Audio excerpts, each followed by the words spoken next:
Sadvaitam Savadutam Parijana Sahitam Krishna Chaitanya Devam Shri Radha Krishna Padan Sahagana Lalita Shri Vishakan Vitamscha He Krishna Karuna Sindho Dina Bandho Jagatpate Gopesha Gopika Kanta Radha Kanta Namostute Tapta Kanchana Gaurangi Radhe Vrindavaneshwari Rishabhanu Sute Devi Pranamami Hari Priye Vancha Kapatarupyascha Kripa Sindhupi Evacha Patitanam Pavanebhyo Vaishnavebhyo Namo Namaha Shri Krishna Chaitanya Prabhu Nityananda Shri Advaita Gadadhar Shri Vasadi Gaura Bhakta Vrinda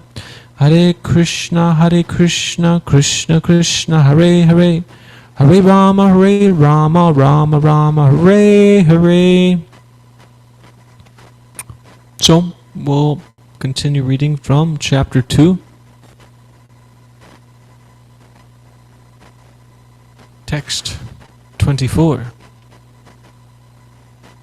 24. Is that how they say it?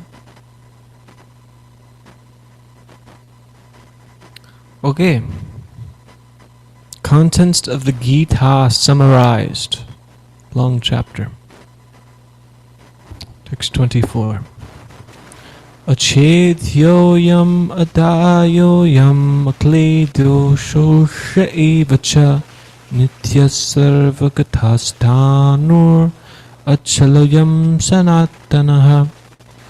This individual soul is unbreakable and insoluble, and can be neither burned nor dried. He is everlasting, all-pervading, unchangeable, immovable, and eternally the same. Text 25. Avyaktoyam achintyoyam avikaryoyam uchyate Tasmad evam viditvainam nanushochitum arhasi. It is said that the soul is invisible, inconceivable, immutable, and unchangeable. Knowing this, you should not grieve for the body. Text 26.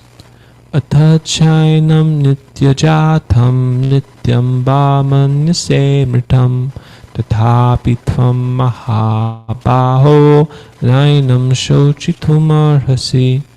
If, however, you think that the soul is perpetually born and always dies, still you have no reason to lament, O mighty armed. Text 27. Jatasya hi dhruvam mrityor dhruvam janma mritasya cha Tasmadapari haryarte natvam shochitum arhasi. For one who has taken his birth, death is certain, and for one who is dead, birth is certain. Therefore, in the unavoidable discharge of your duty, you should not lament. Text 28. Avyaktadini bhutani vakta madhyani bharata avyakta nidhananya eva Tachaka paridevana. All created beings are unmanifest in their beginning, manifest in their interim state, and unmanifest again when they are annihilated.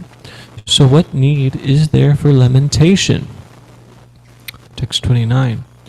Ascharyavat pashyati kaschitenam ascharyavat vadati tathaiva chanyaha Ascharyavatchainamanya shinoti shutvapyenam veda nachaiva kaschit.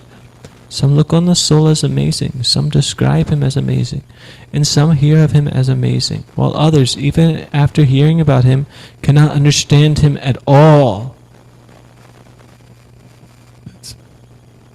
Text 30. Dehi nityam avadyoyam dehe sarvasya bharata asmat sarvani bhutani natvam shochitum arhasi. O descendant of Bharat, he who dwells in the body is eternal and can never be slain. Therefore you need not grieve for any creature. Text 31. Sadharmam api chavekshya navikampitam arhasi dharmyati yudhachtreyonyat kshatriyasya navidyate. Considering your specific duty as a kshatriya, you should know that there is no better engagement for you than fighting on religious principles, and so there is no need for hesitation. Text 32. Yadruchaya chopapanam sargatvaram apavartam sukhina kshatriya partha labhante yudham idrisham. O Partha, happy are the kshatriyas to whom such fighting opportunities come unsought, opening for them the doors of the heavenly planets. Text 33. Atha chetvam dharmyam sangramam na karishyasi tatha satam kirtim cha hitpapapamavapsyasi. If, however, you do not fight this religious war, then you will certainly incur sins and thus lose your reputation as a fighter. In text 34. Akirtim chapi bhutani kathayish avitasya chakirtir maranad atirichyate. People will always speak of your infamy, and for one who has been honored, dishonor is worse than death. So we'll go to text 24. We'll read the translation and the purport by His Divine Grace, A.C. Bhaktivedanta Swami Prabhupada, Srila Prabhupada Ki Jai. This individual soul is unbreakable and insoluble and can be neither burned nor dried. He is everlasting, all-pervading, unchangeable, immovable, and eternally the same. Purport. All these qualifications of the atomic soul definitely prove that the individual soul is eternally the atomic particle of the spirit whole, and he remains the same atom eternally, without change. The theory of monism is very difficult to apply in this case, because the individual soul is never expected to become one homogeneously.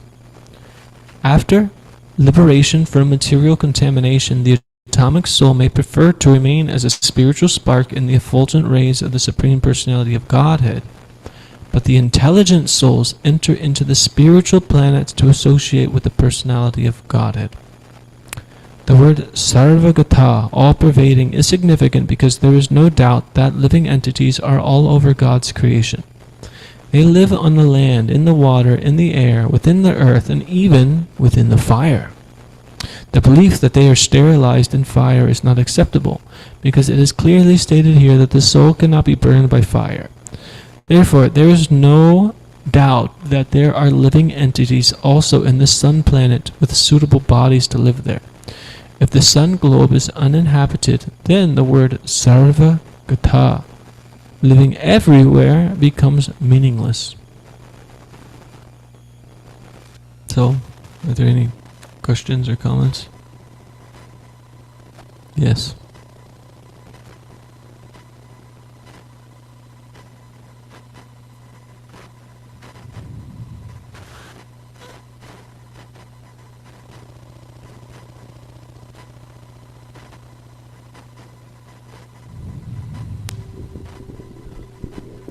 This is really nice because many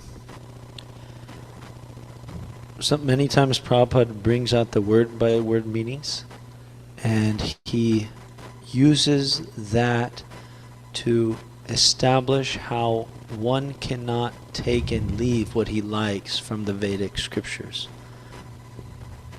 How he takes the word meaning exactly what it means, and he shows logically how if you have any other conception than exactly what it means, then it's not logical.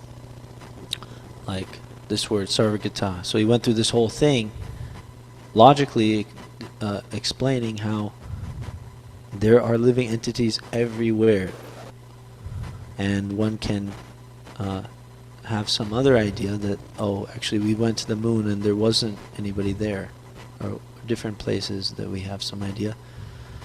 And Prabhupada is stating that we have to take it as it is, not the half-hen philosophy, take what we like from the scriptures and leave the rest.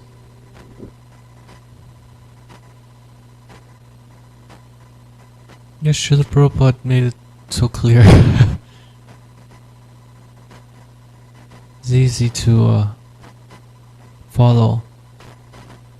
Prabhupada put in so much effort and energy in presenting his books in such a manner that, such conditioned souls can grasp this highest truth, and not just grasp it, but take it and run with it.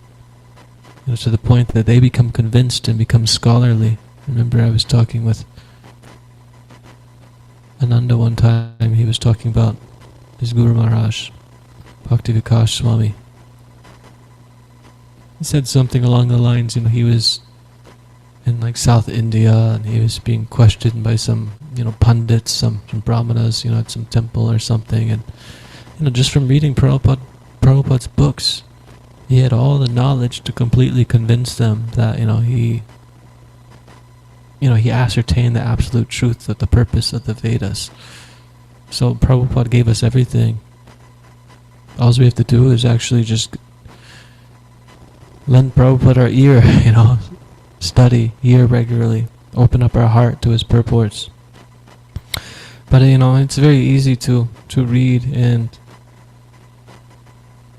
you feel so connected to what Prabhupada's saying, but if we don't hear regularly, it's easy to have our mind bring up all these different fabrications, these different ideas. So, whether there's 100 people present or one person present, we should continue speaking and studying the Bhagavad Gita, because this will keep us free from the greatest danger, Krishna's words himself. So, I don't want to talk so much, I'd rather read, but one thing about this is that,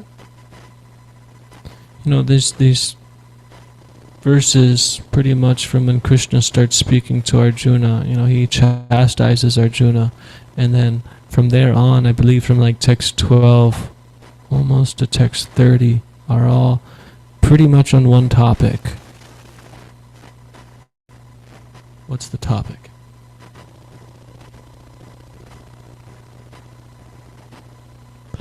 The soul, not just the soul, but the soul being distinct from the body. So the soul is eternal.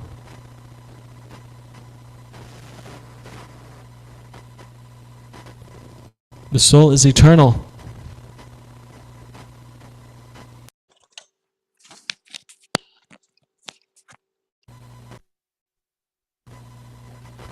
Hare Krishna, Hare Krishna. Yeah, so the soul is eternal. How many times have we heard this? How many times have you heard it? Quite a bit. 100. Read my mind. That's the follow-up question. Have you actually understood it? So we should see where we're at. The Bhagavad Gita is a conversation where Krishna's building upon, each point and elaborating further and further. But, we're still stuck on chapter 2 in these first, series of texts. I don't know that I'm not my body. So we can understand it theoretically, and that's good, and then we put Krishna consciousness into practice, as Krishna describes later to Arjuna throughout the whole Bhagavad Gita, and then realizations will come, and we all have had realizations to some extent, otherwise we wouldn't be here. We might not have a full-blown higher taste where we're relishing the holy name at every second, but there's some realization, there's something there, something that keeps us going, because Krishna consciousness is nice. But yeah, these verses 12 through 30 are dealing with this point. And here, Krishna's talking about the soul is unbreakable, insoluble, can be not burned nor dried. He is everlasting, all-pervading. So he already told Arjuna that the soul can't die, that none of these, your friends, your family, they'll die. They'll just change bodies. So Arjuna, he's a warrior. He had arrows, he had swords, he had these different celestial weapons, weapons of fire and water and air. So Krishna's clearing up any doubts that no matter what weapon, what you have, you can't actually touch the soul. You can't hurt.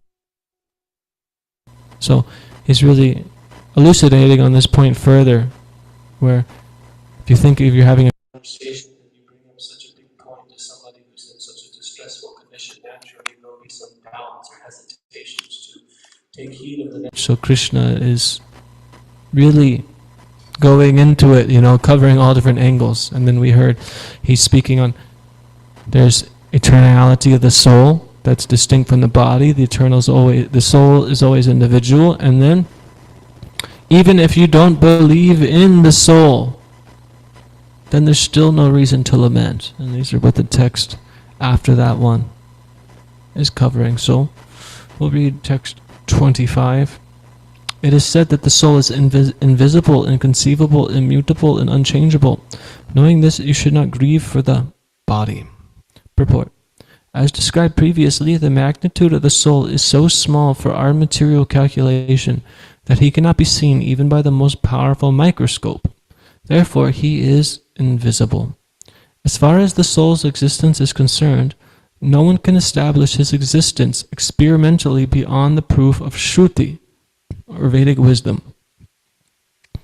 We have to accept this truth, because there is no other source of understanding the existence of the soul. Although it is a fact by perception, there are many things we have to accept solely on grounds of superior authority. No one can deny the existence of his father, based upon the authority of his mother. There is no other source of understanding the identity of the father except by the authority of the mother. Similarly, there is no other source of understanding the soul except by studying the Vedas.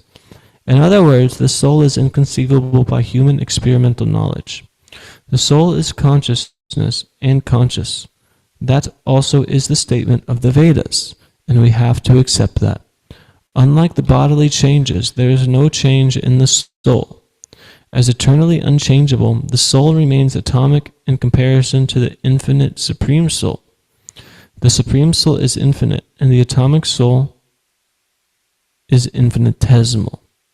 Therefore, the infinitesimal soul, being unchangeable, can never become equal to the infinite soul, or the Supreme Personality of Godhead. This concept is repeated in the Vedas in different ways just to confirm the stability of the conception of the soul. Repetition of something is necessary in order that we understand the matter thoroughly, without error. Repetition. It's a big part of brahmachari life. We have to do the same thing over and over. We have to hear the same things, study the same things, talk about the same things.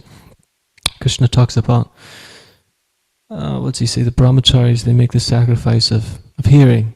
So we're always focused on this very point of, hearing what the Vedas have to say, Shruti, and coming to the conclusion that we cannot rely on our own limited intelligence, on our sense perception, and we have to take shelter of this higher source, which is Guru, Sadhu, and Shastra. And we still may hold on to many ideas that we don't even know that we have, actually, but through devotional service, Krishna reveals these things to us, and we'll come face to face with them, different doubts and challenges. And the more that we take shelter of the Vedic literature in Krishna, in Krishna's devotees and the Guru, then so many realizations will come showing everything that Prabhupada is saying exactly true. Because I was thinking about this, Prabhupada says we have to accept this. So my skeptical mind says, we have to accept. Why? I don't want to. I don't have to do it. But if you want to enter into what the Vedas have to offer, which is ultimately bringing us to the absolute truth of Krishna, then we have to accept. And as we accept, more and more realizations will develop. We'll realize that this is actually a perfect way of living. It's completely perfect. So I'll keep reading because it seems like everybody's fired up to hear? Or does somebody else want to read? Okay, he's fired up to hear, see? If, however, you think that the soul is perpetually born and always dies, still you have no reason to lament, O mighty arms. So like I said, Krishna is talking about the difference between the soul, the body, showing that the soul is eternal, and then after that, he begins to clear any other doubts that Arjuna has, that even if you don't believe in the nature of the soul, then still there's no reason to lament. Do you always gotta sit right behind the phone? Sorry, but it's so impersonal. So he's speaking the nature of the soul, the body, the distinctions between it, and then he goes to say that if you don't believe in the soul, still there's no reason to lament. If you come from a laboratory and you bring me a bag of chemicals and I take a bat and I smash it open, are you going to be hurt about it? No, there's just chemicals smashed all over the place. So this is the point that Krishna's making, is that some people, some philosophies, they don't believe in the nature of the soul, so they believe that somehow by chance or however it may be, we've come into existence and we actually are this body, which if you examine it through Sankhya, the body is just a mixture of components of material elements, of different chemicals and things supporting it. I mean, there's different angles of vision, different chemicals from what's it called? What's this modern table of chemistry? They have the periodic table.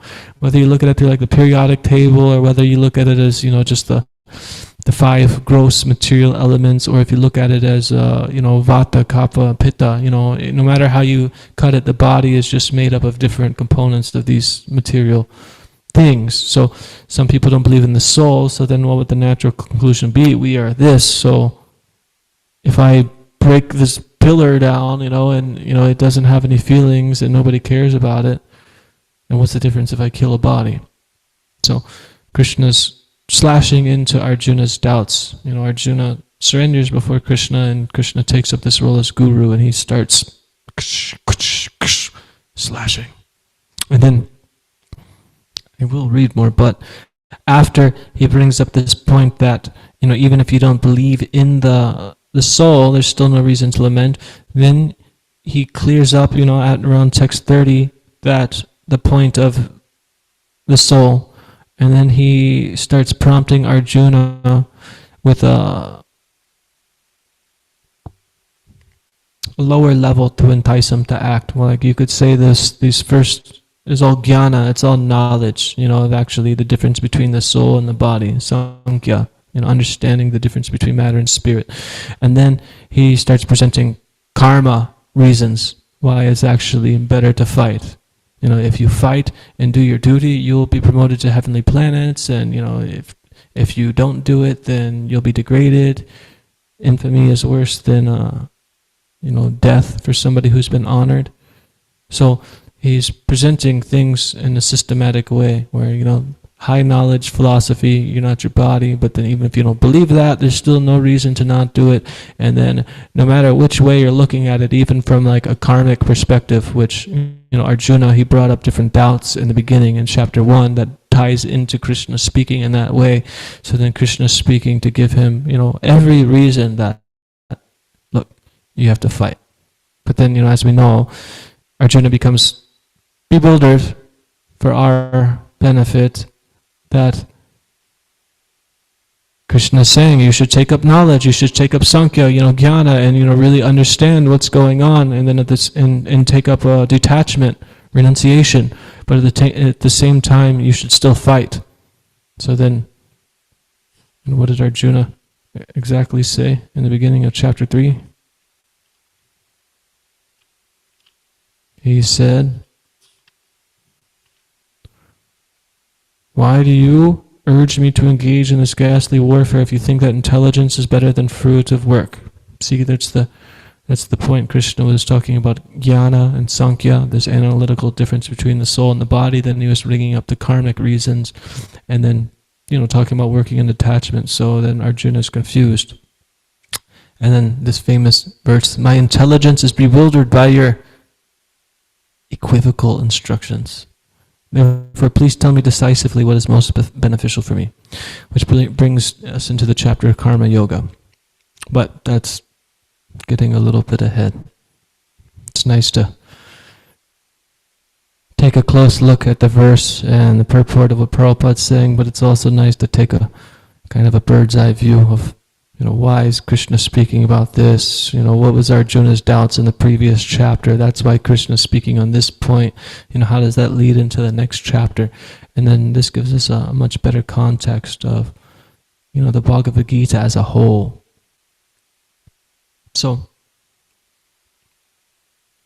I'll read this purport.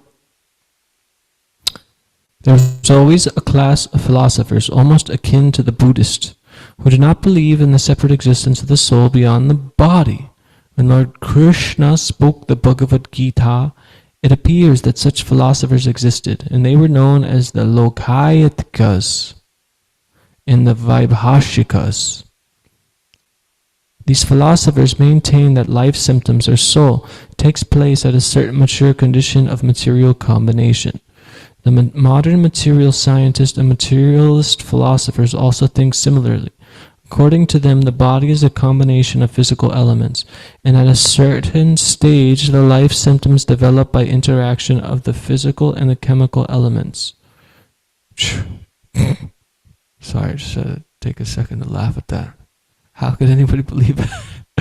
The science of anthropology is based on this philosophy. Currently, many pseudo-religions now becoming fashionable in America are also adhering to this philosophy, as well as to the nihilistic, non-devotional Buddhist sects. Even if Arjuna did not believe in the existence of the soul, as in the Vaibhashika philosophy, there would still have been no cause for lamentation. No one laments for the loss of a certain bulk of chemicals and stops discharging his prescribed duty. Some people actually do, but they're very covered over by tamagood. People who are addicted to drugs, they're addicted to this certain chemical that gives them a certain feeling. But generally speaking, yes, nobody's disturbed by this to stop performing their duty, especially somebody in a higher class such as a Brahmana or a Kshatriya. Prabhupada continues, on the other hand, in modern science and scientific warfare, so many tons are wasted for achieving victory over the enemy. According to the Vaibhashika philosophy, the so-called soul or Atma vanishes along with the deterioration of the... So in any case, whether Arjuna accepted the Vedic conclusion that there is an atomic soul, or whether he did not believe in the existence of the soul, he had no reason to lament, yes. According to this theory, since there are so many living entities generating out of matter every moment, and so many of them are being vanquished every moment, there is no need to grieve for such an incident. However, since he was not risking rebirth of the soul, Arjuna had no reason to be afraid of being affected with sinful reactions, due to his killing his grandfather and teacher. But at the same time, Krishna sarcastically addressed Arjuna as Mahabahu, mighty armed, because he at least did not accept the theory of the Vaibhashikas, which leaves aside the Vedic wisdom. As a Kshatriya, Arjuna belonged to the Vedic culture, and it behooved him to continue to follow its principles. Does anybody have any comments or questions or thoughts?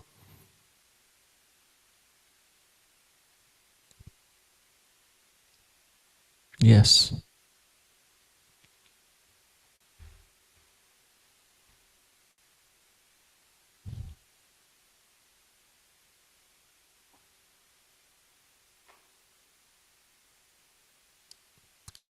Just speak and I'll repeat it.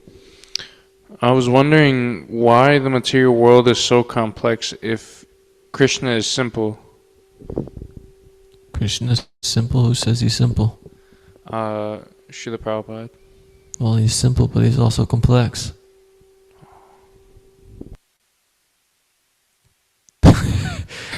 Krishna's the most complex. Krishna's the most simple. Krishna's the biggest. Krishna's the smallest. Krishna's everything. But he's not Nothing. Everything is Krishna, everything's coming from Krishna, so everything happens the way that Krishna wants. But the material world's full of complexities, but it's also simple. How is it simple? If we follow Krishna's teachings, Krishna shows clearly what's going on. Still, he says it's a place of misery, suffering, so there will always be things happening. It will never go smooth as we want, but by accepting Krishna's vision that he's providing through the Shastra, through the sadhus, then it becomes simple because you become unattached to what's going on around you. You're not focused on the small things. You're focused on much, much bigger perspective. This is how we find, this is transcendental knowledge. Krishna says there's nothing so sublime as transcendental knowledge. You could say this is why, because it frees you from all this pain and misery. It's like,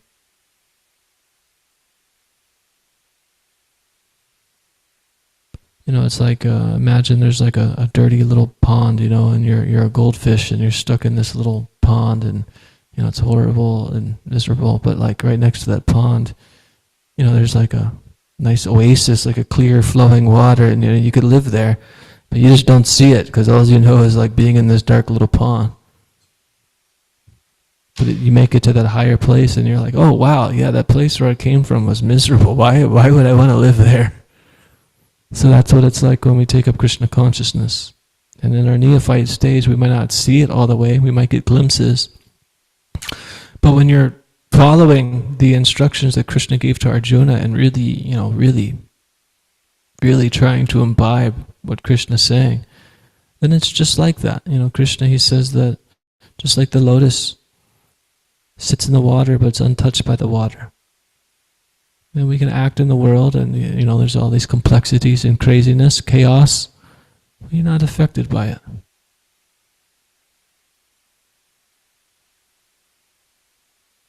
Anything else? Yes, Prabhuji. Y'all can just ask questions and I can just repeat the questions rather than like taking so much time if the microphones don't work. Okay. Well, I'm here, so let's see. Try. Basically, so the modern scientists, at least the people like neuroscientists who are studying consciousness and stuff, so they're basically saying that matter somehow is coming together and the right combinations of matter produce what we call consciousness, and so consciousness is really just like the aggregate, the sum total of the, different different matter, chemicals coming together. So like if you like alter the matter, the consciousness, that's what they're saying. So like if you like pluck someone's eye out or something, their consciousness changes. Or if you snip something in the brain, the consciousness changes, right? The mind changes. They're understanding the mind to be consciousness. Anyways, could you kind of like debate that point, that the soul is something different than the mind? So like even if you change the brain and the consciousness of the individual seemingly changes, that actually what?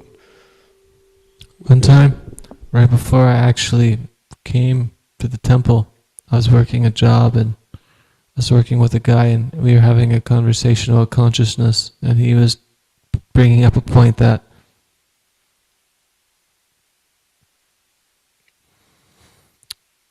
we were talking about whether consciousness is, how do you say, like internal or external, is it something that's, always there or deeper or like affected by the world around me? It's basically the same question you asked in a different way. I'm struggling to put proper words to it. But the point was, he didn't believe in consciousness being beyond the body because he saw something where like they took some wires and they hooked it up to some person's brain and they like put some kind of electrical charge in a certain way, and then like, I forget what he said, but I'll give like an example. It was like, you take this farmer person from China and then you like pluck their brain with like electronic things and they think they're like a movie star from like California or something. because you're just like plucking different circuits of the brain. So I mean, that's nice. You can affect consciousness through these things. So like I mentioned also, some people are disturbed when there's a loss of chemicals. Drug addicts, they're taking chemicals to affect their brain to make them feel a certain way. So, you take this thing and it makes you feel this way, but, I'd question the brain they're playing with or the chemicals that they're inhibiting or mixing. What powers it? Where does it come from? How is it sustained? Because we could see, okay, 1 second this person's alive. So the real question is, what does it mean to be alive? What's life and death, Because 1 second this person's alive from what we can see and perceive with our eyes, and then the next second they're dead. So we would say the soul left the body. They would say the chemicals stopped firing. So when somebody is alive, what keeps those chemicals firing? What is it that's there that keeps things going, that's active? It's like people enter into a coma and it doesn't look like they're conscious, but you hook them up to a machine, you see a heartbeat, you see their breathing. There's something still there, some activity. So it's like, what's that thing that's there? Maharaj was speaking yesterday, and he made it so simple, so nice, or I wish I could quote exactly what he said, but more or less, what everything's always changing, but what's that one thing that doesn't change? So you have to examine deep, what's the symptom of life, where does life come from? But ultimately, you can go back and forth and believe whatever you want, but Prabhupada in the previous purport said you have to accept the authority of the Vedas. And, as we know, accepting the authority of the Vedas, this is why I brought up the question. I don't know if everybody was here at the time, but Prabhupada said you have to accept the authority of the Vedas. And my mind says, why? Why do I have to? I don't want to. Thinking of somebody, we give a book to, you read something, it says, you have to do this. We see it, we're like, oh yeah, Jai Prabhupada. But most people see it like, what? I have to, I don't want to. But the thing is, if you hear it, Shraddha, faith, it all starts with faith. If you hear, then you can start to see what's actually being presented, and then that enters into your consciousness, your perception, so you can analyze it much, much deeper. Then you realize that everything the Vedas are saying actually makes sense. Whereas science, we're using our limited perception, pratyaksha of our gross senses and our intelligence, which is always limited. So you can prod and push and pull, but you'll never get to the bottom of it. And Srila Prabhupada, when faced with similar questions or challenges, he basically says, so, if you can mix chemicals together, mix some chemicals and make consciousness, make a living entity. Make an egg. And what will the scientists say? We're so close, we're so close. We're almost there. We're on the cutting edge of science. So, Krishna speaks to Arjuna about, avoiding the flowery words of the Vedas. Similarly, we have to avoid the flowery words of scientists, because they'll say these things and it sounds so nice. I mean, they're the authorities of the day. People accept what they say without thinking, because they submit themselves to thinking that these people have more intelligence, more than I'll ever have, so then I just accept what they have to say. So, I don't know if I'm just like, whoosh, I'm trying to give a different array of vision to it, but ultimately it has no substance. I would like to think more about this and come back with some more points, really getting deep into it. But yeah, that's just a few points for now. Does anybody else have anything they'd like to add or say? Yes, Prabhu. Hare Krishna. I was just wondering, what is the Vedic? I've heard Prabhupada talk about it, but maybe we can discuss about the Vedic conclusion about genetic predisposition. What? Maybe we can talk about Oh, the what's that? Vedic conclusion of genetic predisposition. For instance, like the doctors, they want to say you have this mental illness or you have this physical illness. That DNA runs everything. Right, your father may have had this illness, so therefore you have it. Could we talk about the Vedic version of this? This is incorrect. Well, I'd say if you say it's incorrect, please enlighten us.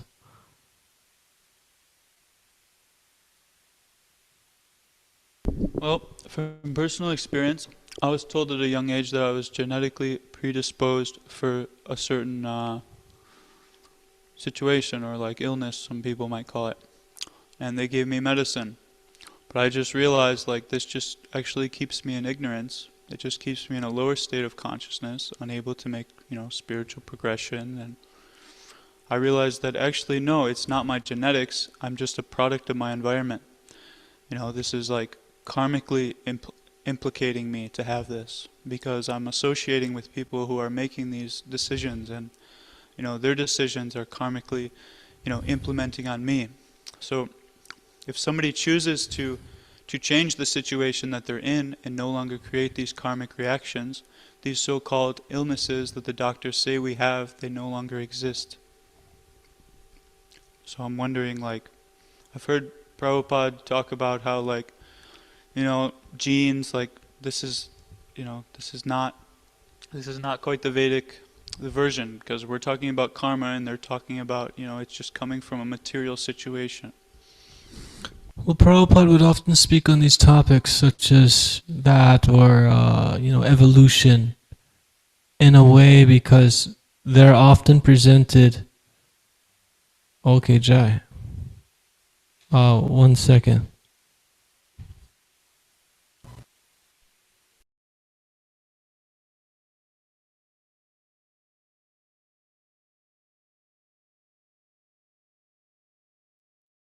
Okay, I think we can hear now.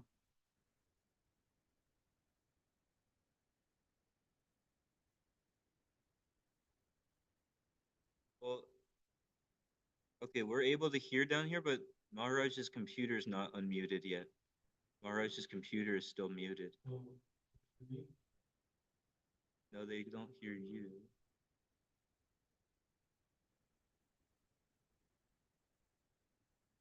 Malgadari is coming upstairs.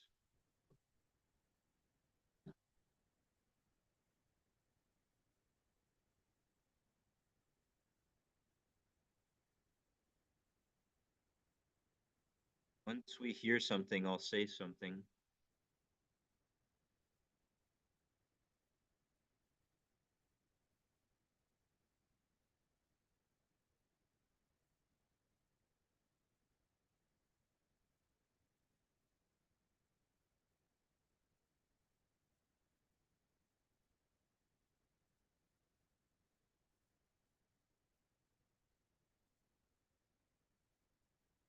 There's still no sound coming into Zoom.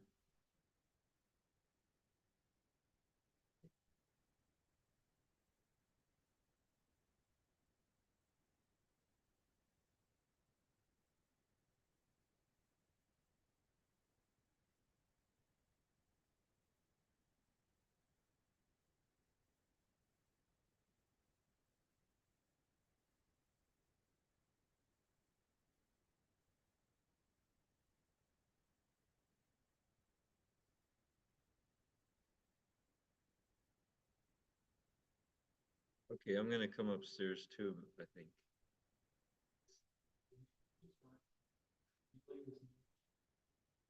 No, they're hearing me on this laptop. So I'll go up there now.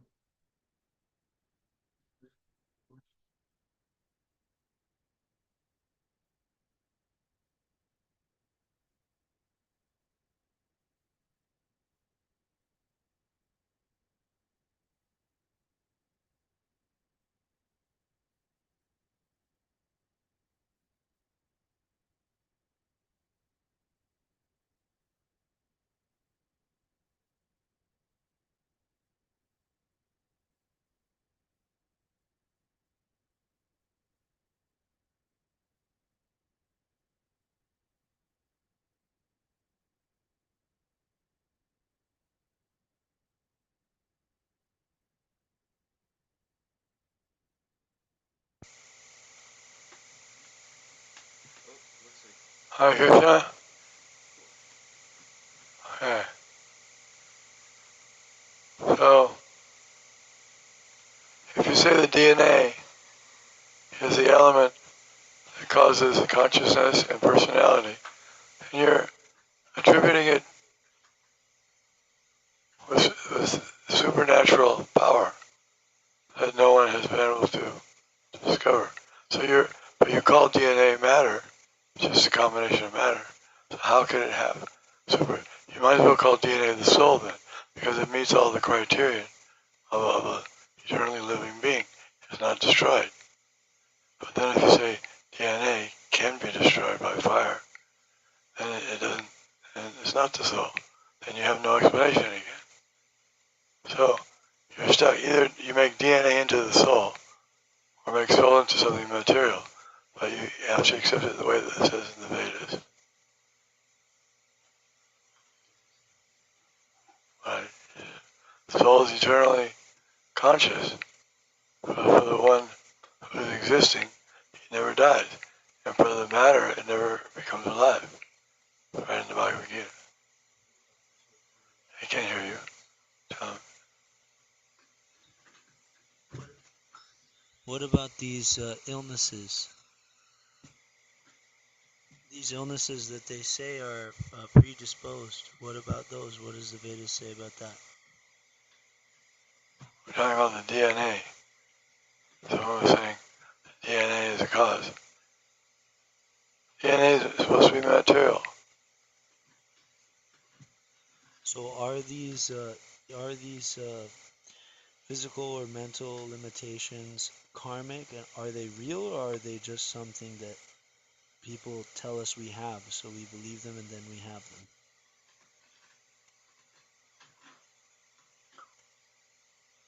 That's a different thing. We're talking about the different thing I'm addressing. I'm addressing the nature of the soul, the nature of the consciousness. We're talking about consciousness. And they can't put their finger on what consciousness is. The closest thing they come to is DNA. But DNA is also made of matter. So how can it be something that lives forever? But the soul, he meets all those criteria. He comes in, he goes on to he lives through the changes of the body. When the DNA is changing, the soul is remaining the same. He's the same person. Thank you.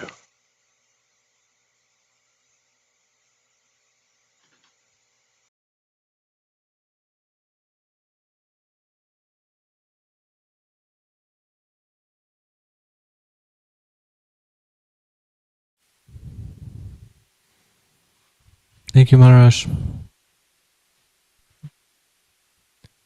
Yeah, I was going to say that Prabhupada would often tackle these questions in the same way. Because people say DNA. I mean, they're ultimately saying DNA is God, DNA is the source of everything, but I don't know if that fully addressed the question at hand, so maybe we could get to the bottom of it in the near future. But anyways, Srimad Bhagavad Gita as it is, ki jai, Srila Prabhupada ki jai, Shri Shri Gauranatai ki jai, Vanchakapatarubhyascha kripa sindhubhyevacha patitanam pavanebhyo vaishnavebhyo namo namaha.